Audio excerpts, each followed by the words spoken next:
Lean in, blow out the lantern, and if the creatures outside catch our scent, neither of us will leave this bamboo hut alive tonight. You think goo poisoning, it's just a spooky folklore story to scare naive children. You believe it's merely superstitious witchcraft made up by old villagers. That is a complete lie. Deep inside the mist-shrouded mountains of 18th century southwestern China, goo poison was a precise, brutal, and extremely lucrative underground bioweapon. I know this because I spent 5 long years trapped in that mountain dungeon. I was their poison slave. When I was only 12 years old, my family sold me to the master of the poison clan to settle a gambling debt. From that day on, I never saw the sunlight again.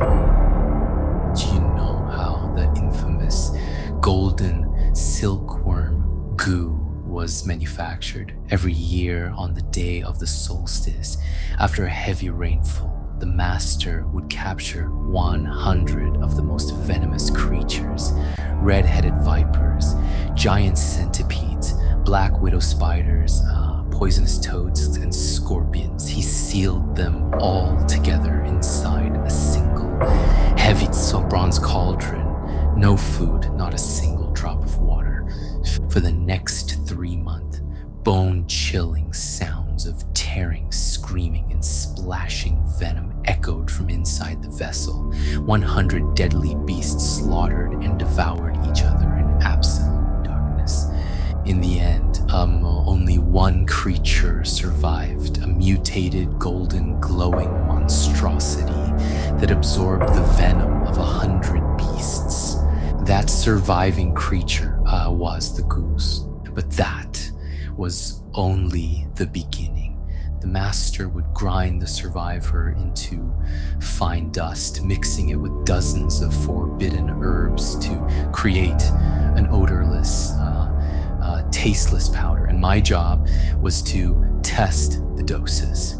Every morning, they mixed a microdose of goo powder into my rice porridge. My internal organs felt like they were being gnawed on by tens of thousands of flesh-eating ants at once. I writhed on the dirt floor, vomiting blood in agonizing pain.